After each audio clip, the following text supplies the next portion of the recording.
Do technical experts make the best speakers? Not always, but with the right support, they can. And in this episode of Present Influence, I'm joined by speaking coach and presentation skills expert Mark Robinson. Mark specializes in helping tech professionals and senior leaders transform complex content into clear, confident, and compelling communication. Mark shares the secrets behind making your message memorable, how to avoid detail overload, and why storytelling practice and authentic delivery are essential, even for the most analytical minds. We also dive into stage presence, star moments, and why it's not about being flashy, but about being heard. If you've ever felt like your message gets lost in translation or you want to help your team speak with more clarity and impact, this conversation is very much for you. If you're not already subscribed to us on YouTube, please make sure you hit the like and subscribe, and maybe leave us a comment. Let us know if you're enjoying the show. If you are listening to us on audio podcast, do join us on YouTube for sure. But please also make sure you are following the show on your favorite podcast provider so that you don't miss any future episodes. Welcome to Present Influence, the professional speaking show for speakers and communicators who want to impact, influence, and inspire. My name's John Ball, your guide on this journey to mastery level communication skills.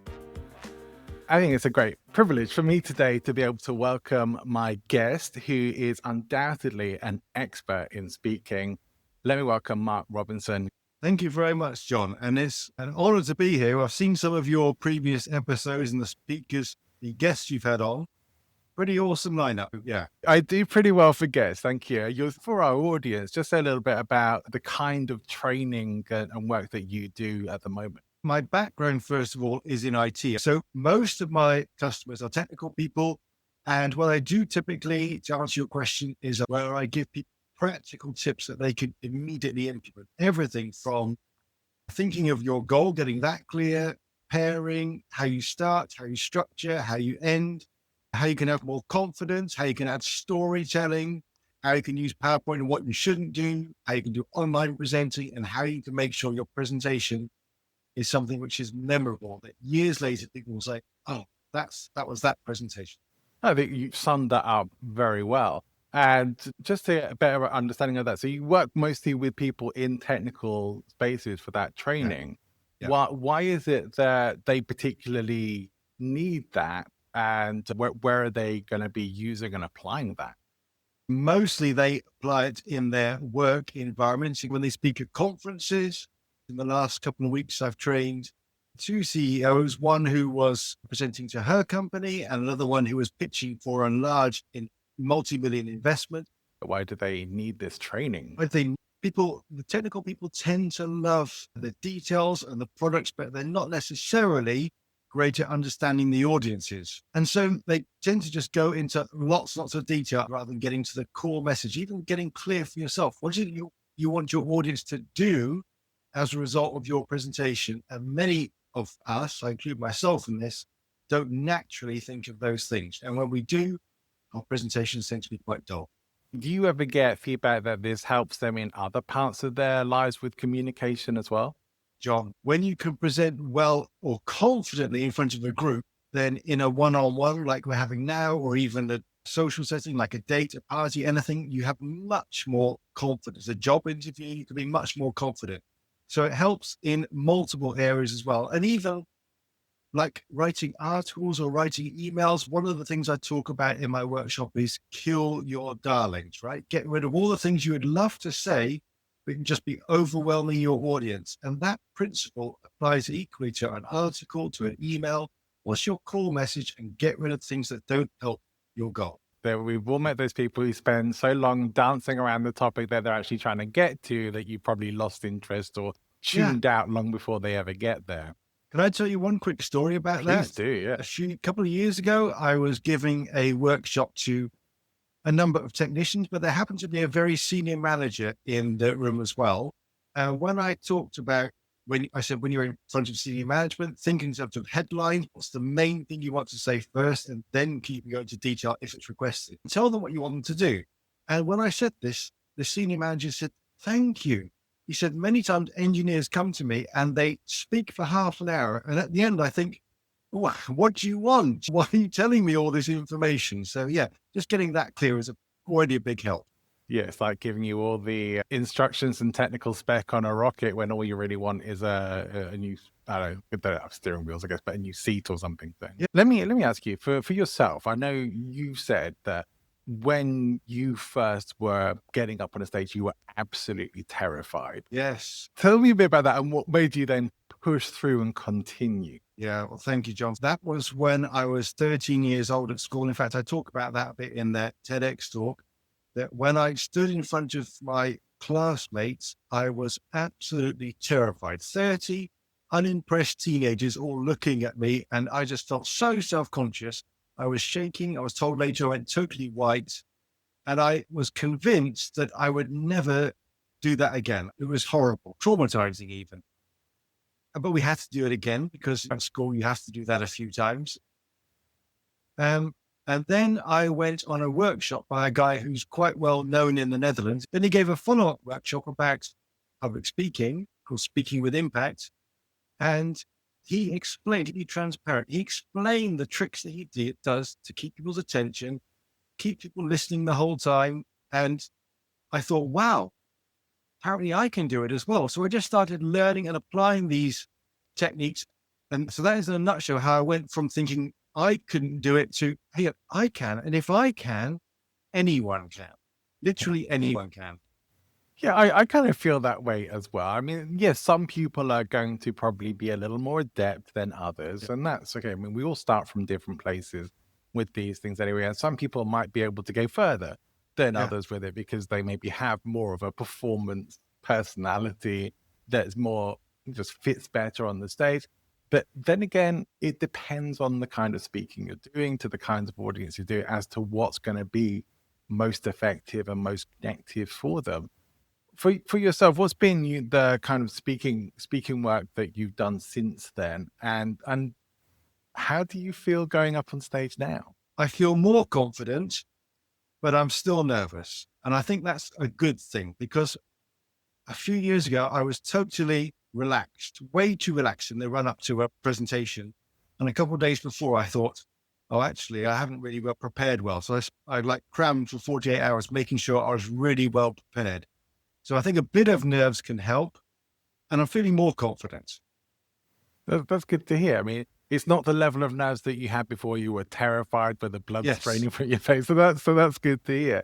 But I do think a little bit of nerves kind of shows that you care and that you want to do a Yeah. good job. Yeah. But we don't want the level of nerves where you are kind of almost paralyzed or want to run away screaming in tears, Yeah. which I have seen in various speaker trainings I've Yeah. done over the years.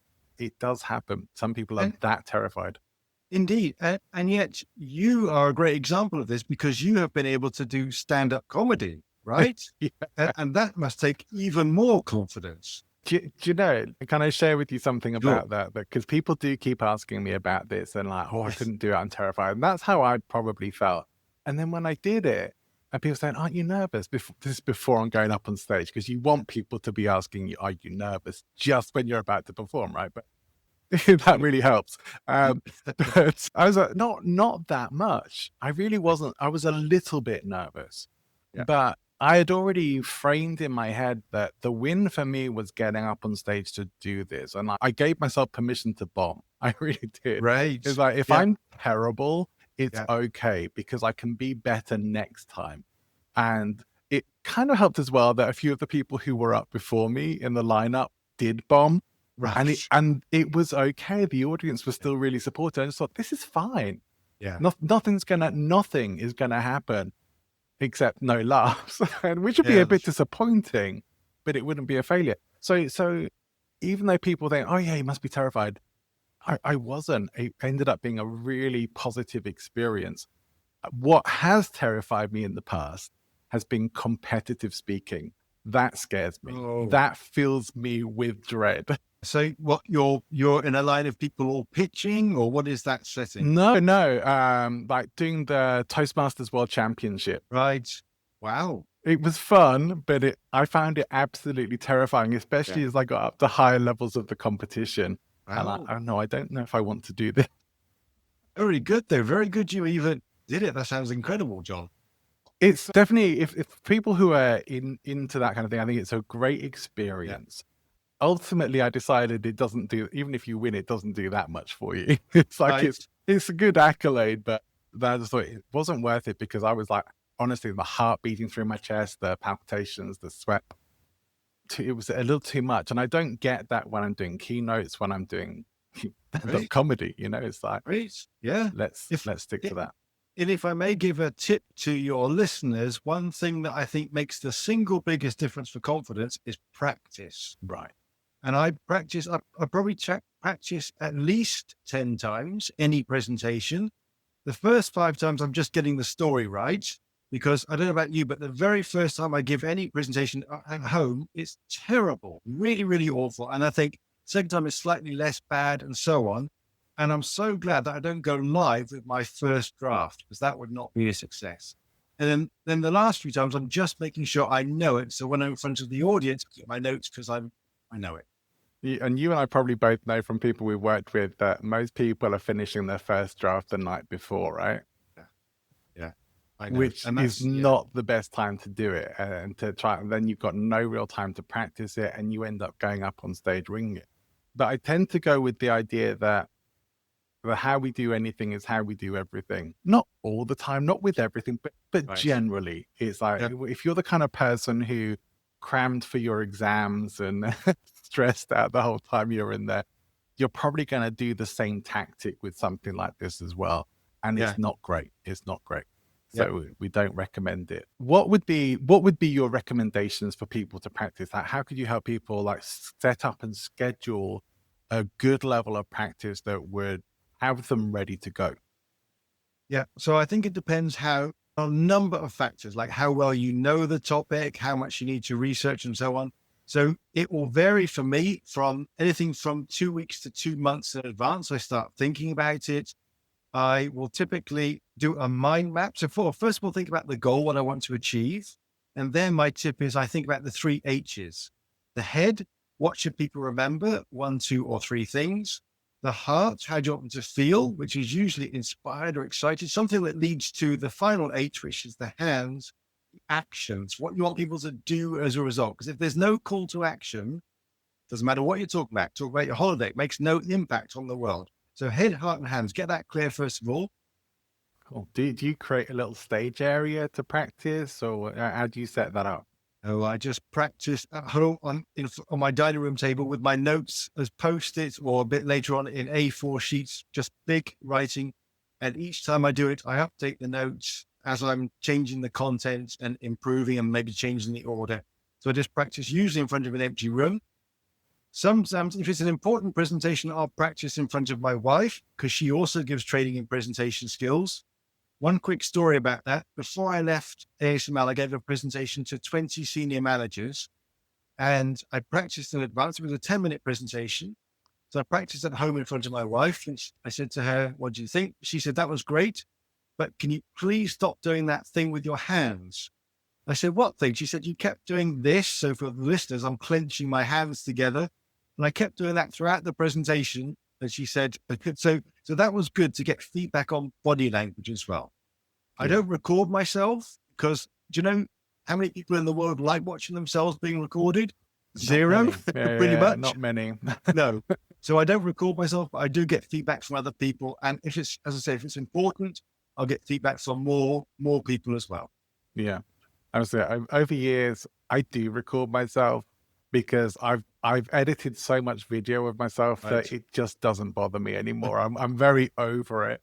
Very So good. yeah, Yeah. yeah, I don't think about it. But I Yeah. know most people don't enjoy hearing Yeah. the sound of their own voice, or no, I'm very used to how I sound outside of my own body now, if that makes sense, Yeah. and how I look from an external perspective.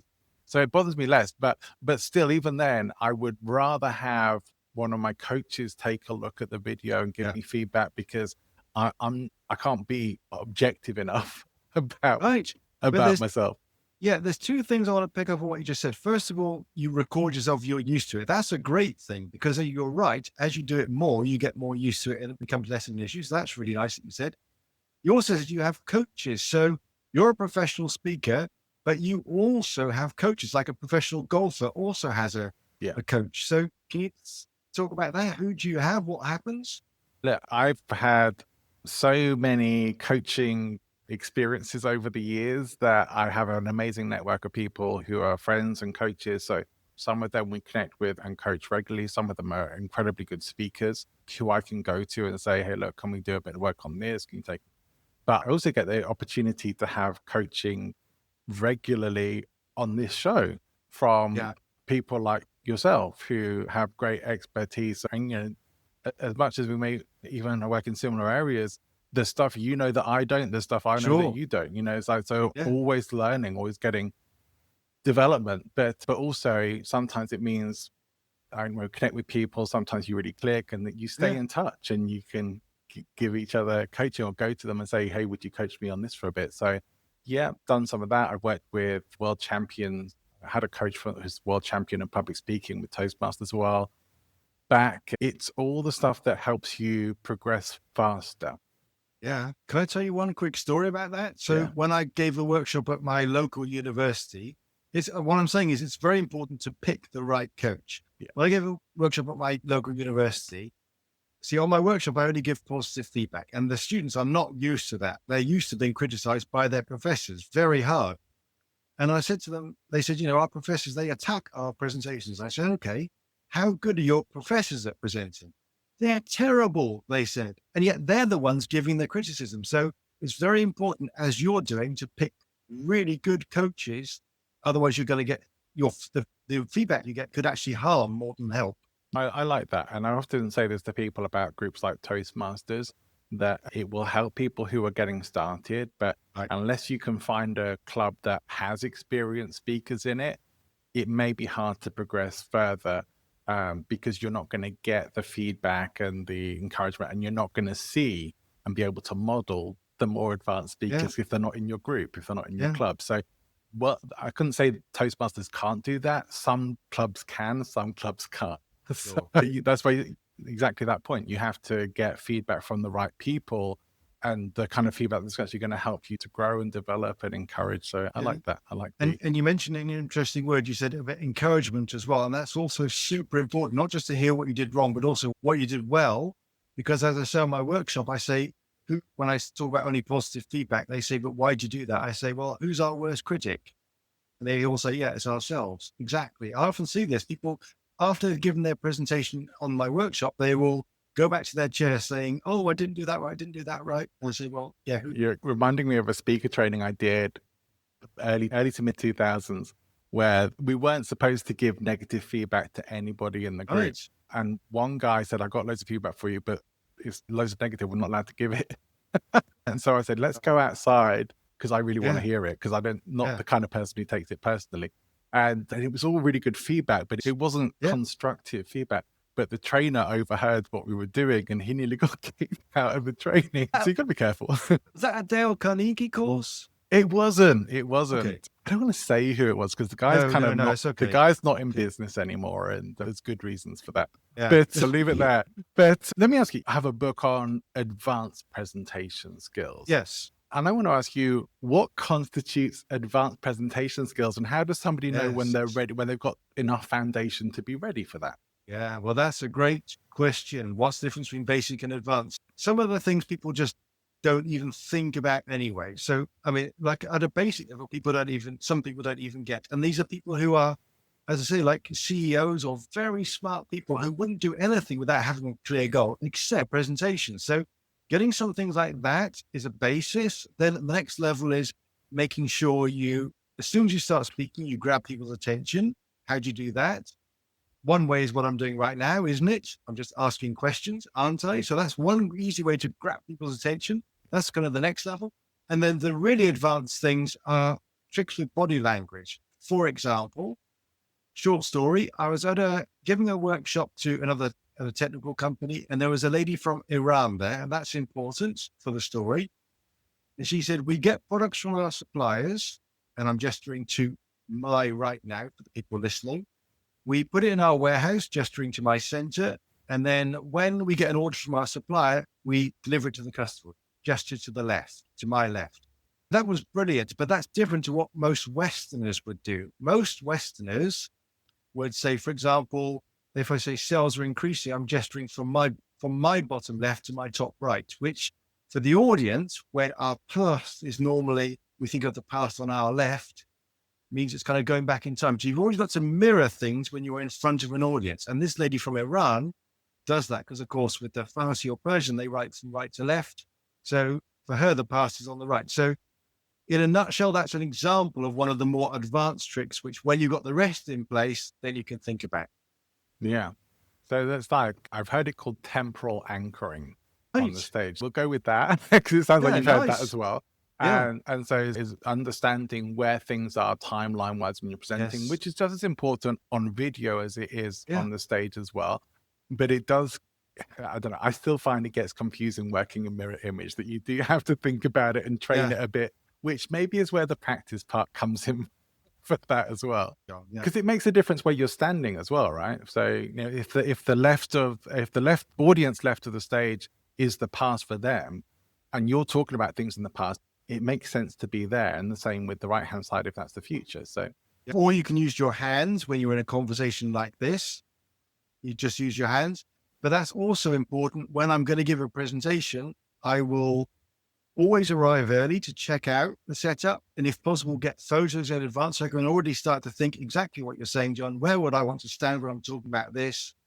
Get an idea of the setup already. yeah.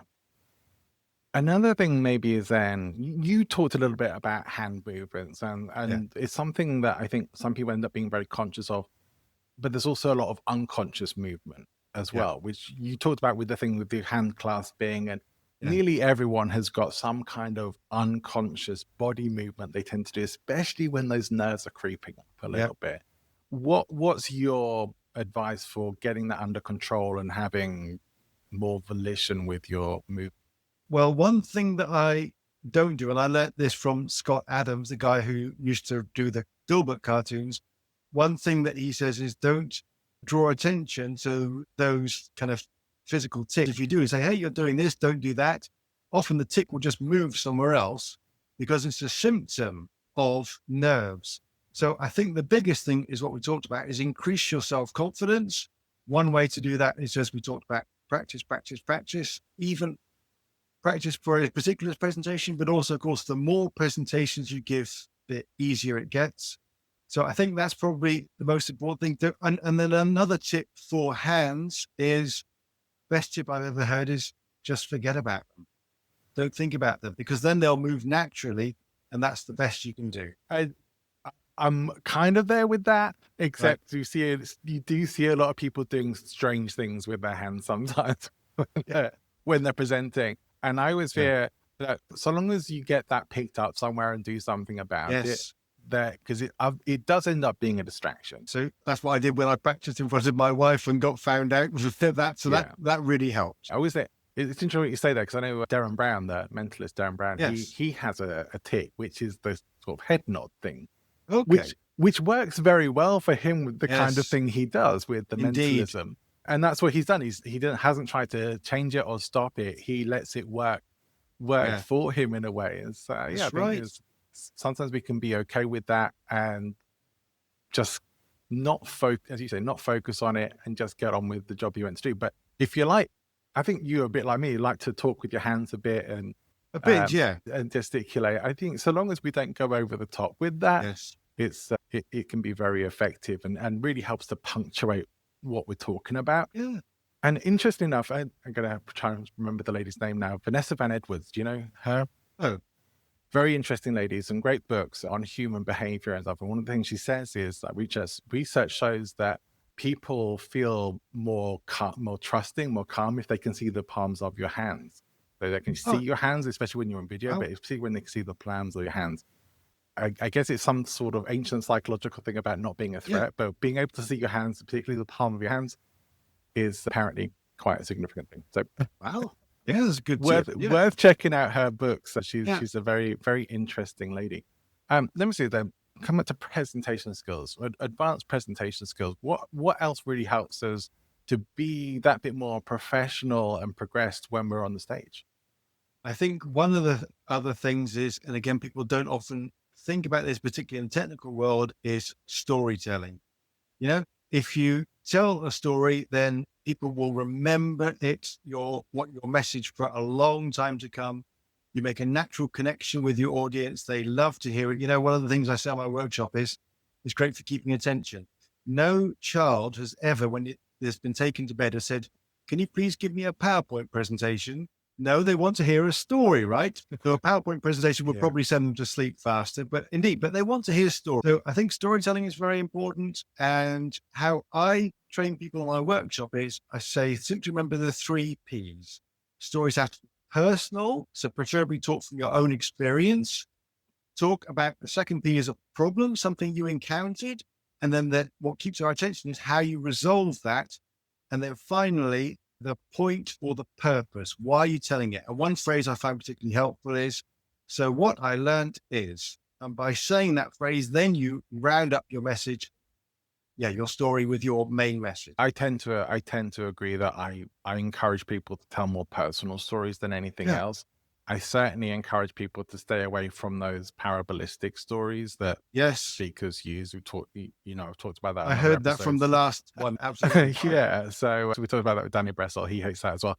But if you've ever been to, if you're a speaker, you probably hear a lot of people speak, and you go to a lot of talks, and the fact that there are very well paid and experienced speakers who use these makes people think it's okay. Well, that's a great story. Yeah. They're great, they're illustrative, but they're just overused.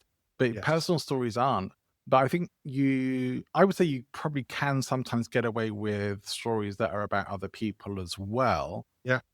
Would you agree with that? If it's from Yes. if it's from your own perspective as well? That's important what you just said. So why are you telling that story? What does it mean to you? Why are you shaking? You could say, "Oh, so I found this particularly inspiring when and then you introduce your own story, why it affected you." I always think storytelling probably is one of the most powerful tools that we have. And I know there are people who specialize just in training Yeah. storytelling, and I can completely understand why. For me and what I do, and it may be similarly for you as well, it's just a part. It's a part of the bigger picture because Yeah. there is so much more. But I think those basic storytelling skills are essential. How now what do you do if you get someone who comes along, because I'm sure you've had this, where they say, "I haven't got any stories, can't think of Yeah. anything, I'm not interested," or something Yeah. like that. I use some persuasion tricks throughout my workshop. And one simple one I do is peer pressure, but in a very natural way. By the way, some people say, "Oh, I don't feel it's ethical." I think it's ethical when it's in their benefit. So I'm not doing it for my benefit, but for them. So how it works is, on the workshop, I give them, talk a bit about storytelling. I first of all show a video, then talk about how you can do it and why you should tell stories. Then I say, now we're going to take 2 minutes in silence to think of story we could share with this criteria. So it's personal, your experience, problem you encountered, and your point. So what I learned is, and I give them a couple minutes to think, and I say, "Okay, now who's first?" So I always let people themselves volunteer on my work. So someone will say, "Oh, I'll go first," and then they start, and then someone else goes next. Then let's say you're the ninth or 10th out of the 10 people in the room. By the time the seventh or eighth has spoken, you're thinking, "Oh, everyone else has done it except me." And then I think there's only been one person in the thousands of people I've trained who said, "I really can't think of a story." Everybody comes up with a story by the end. We've all got the stories inside us. I'm of the mind that mostly we need the prompts to help us remind ourselves what those stories are. So- Incredibly helpful. And when And they've heard the other people, that triggers them to think, "Oh, yes, I got something." Yeah. I think there's something innate in storytelling that we relate ourselves into the Yeah. story, and we do start thinking about times in our own life that are similar or comparable to the story we heard. We can't help but relate into the story. So it's Yeah. a very powerful tool. How would you advise people to use storytelling in their presentations? Because we don't want to just have a whole story Uh, for like 45-minute keynotes. So, yeah. so what do you, and how do we structure that in? So first of all, how many stories you should use? I would probably use short story every roughly 5 minutes. So it could be 2 minutes every 10 minutes, but roughly every 5 minutes, because then you have the attention resets with the stories, because everyone loves it. If you start by saying, "Let me tell you about something that happened to me 2 years ago, which completely changed my life." As soon as you say that, everybody in the room is listening. So that's how often. When you should do it, I mean, you can start with a personal story. One thing that I do also mentioned in my TED talk, there is a few different points, a few different ways you can structure your talk. For example, you want to talk about a problem and a solution, and then you could talk about how you discovered that issue, what happened, what went wrong, and then the cause.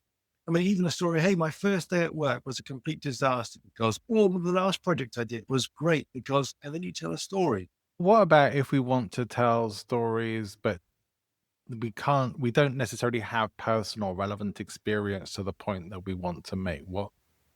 How can we still tell a story in that Yeah. situation? So well, my initial reaction is to push back and say, hey, let's think about that. Why are you giving this message? What's the relevance to you? And then we start thinking, oh, yeah, there is an experience I could relate. So that's what I would initially do. But as you said, you can always talk about other people. I don't make up stories, just to be clear, because I feel I want to be authentic. And also, if you're being inauthentic, your confidence level goes down. So I always talk about person stories, and I might refer to stories of other people. Like I say, this person said to me, so and so. If I have their permission, then I can repeat someone else's story as well. At the very far end are the ones you talked about earlier, the parables, the ones that everyone uses, or a famous story. I do mention those from time to time, but then a lot less often. When I some while back, I trained to be a stage trainer, and it was different to how I thought it was going to be, because I knew there was a lot of stories. And I think some part of me maybe guessed as well, because it was a very particular kind of training for a particular company. Those stories had to be the stories that the other trainers told. Right. You Right. could put your own spin on them, Mm, but they had to be the same stories in yeah, essence. So they were never your personal stories. And I always felt that that was somewhat damaging definitely. to your authenticity, Yes. especially if you train that into yourself in the long term, that finding your own authenticity again after that, where you kind of you maybe get to a point where you get pretty good at faking the authenticity on it, is not a healthy way to proceed as a Yeah, storyteller. indeed. This relates very well to the topic you talked about in your last podcast, where you kind of gave a monologue for 20 minutes about being authentic, being your authentic self. Very, very important, John. And that's one reason why I couldn't follow a set standard from a well-known company, for example, say, hey, Mark, go and do this presentation skills workshop, because it wouldn't be authentic to me. Authenticity is so important, and it really increases your confidence as well. You don't need to look to your notes when you're telling a story. Hey, what did I do next? Because you know the stories. You can speak it confidently. It's Yeah. very powerful. Yeah, it's interesting to me that I see lots of other people who've gone through that kind of pathway, and they do lack a degree of connection Yeah, with their audiences. To yeah, me, at least, it seems that way. It was my perspective, but they don't seem to have the warmth and connection that somebody who's really being truly themselves and natural yeah. and not putting on a personality from the stage can do. That said, as well, I still think there's a level of curation in what we show on stage to what we don't as well. Yeah. The online kind of cursal things, people have ups and downs, and what they tend to show online is everything above a certain level, which Yeah. is, yeah, yeah, Yeah, but also, we're not gonna air our dirty laundry or pull the yeah. skeletons out of the closet just because we're on a stage being authentic. There's like a level that you think, no, that's not for public consumption. Yeah. It makes sense. I think we probably do all have the experience of it, and let me know if you agree or not with this, but we are not exactly the same in every situation we're in. Yeah. We're not exactly the same in the office as we are at home. We're not necessarily Yeah. the same with our parents as we are with our friends. And so we show up a little differently in different social situations, but there's still versions of us. And I think it's Yeah. finding that version of you for the stage that's going to connect well with the audience, but also not undermine yourself or your credibility whilst you're up there. I think that's a very good point, because we all have labels, right? Son, father, husband, whatever it is. But though, and those all have different sides of us. You're absolutely right. And on stage, you may show a different side of you, but it's still you. Yeah. Absolutely. Tom. Yeah. What are your thoughts about presence and charisma on stage? Is there anything you teach relating to that? I think part of it we've talked about. So practice is super important. Then you have more presence, and also what we talked about, yeah, your storytelling and being authentic is super important. One thing I think it will make a big difference to your presence or making sure people remember, this is another advanced technique, is something called a star moment. It's something they'll always remember. And when you can do that, then you come across much more confidently, which also increases your presence. So, an example of a star moment is you can do something unusual, like Steve Jobs, for example, demonstrating the iPhone and using it on stage and showing how powerful it was, calling to pizza to 4,000 people or something. I can't remember exactly what it was. That's a powerful moment.